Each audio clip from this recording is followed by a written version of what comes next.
পুর না ভরে এই রেসিপিটা কি করে করি একবার দেখুন। কোনো ঝামেলা ছাড়া এই পরোটাটা খুব ভালো লাগে খেতে।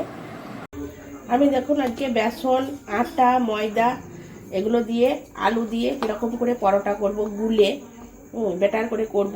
এখানে দিয়েছি আপনার 1 কাপ ময়দা, 1 কাপ আটা, আর 1 কাপ আছে আপনার বেসন, আর এখানে আছে আলু সেদ্ধ করা আছে, আলু করে কাঁচা লঙ্কা কুচি আছে, হলুদ আছে, লবণ আছে, এতে বিট গাজরের পেস্ট আছে, এটা কাগজি লেবুর রস দিয়েছি, আগে চিপে দিয়ে দিয়েছি কাগজি লেবুর রসটা।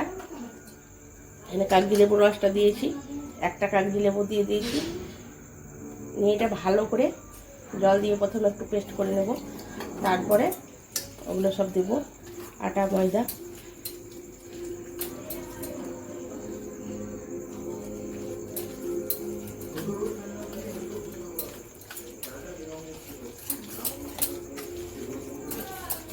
ভাজা গুঁড়োটা দিয়েছি, ভাজা গুঁড়ো আপনার আছে, এখানে আছে ধনে, জিরে, শুকনো লঙ্কা ভেজে, মৌরি ভেজে গুঁড়ো করা আছে ভাজা গুঁড়োটার সঙ্গে।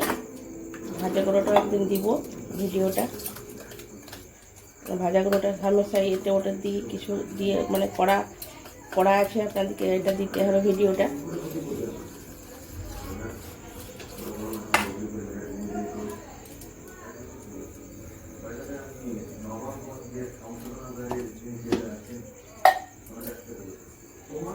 এটা আলু সেদ্ধ জলটাই রেখেছি গ্লাসে, এটাই দিচ্ছি।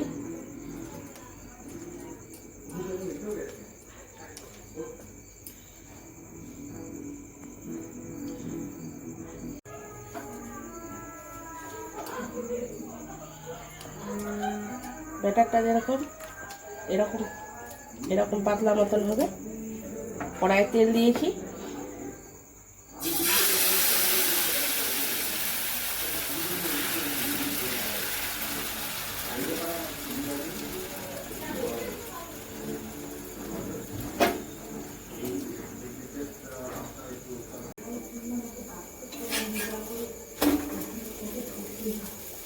আমি দেখুন উল্টে পাল্টে ভেজে নিয়েছি।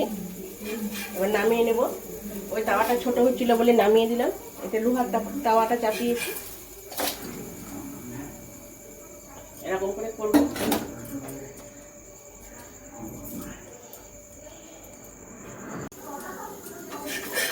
দেখুন উল্টে দেব।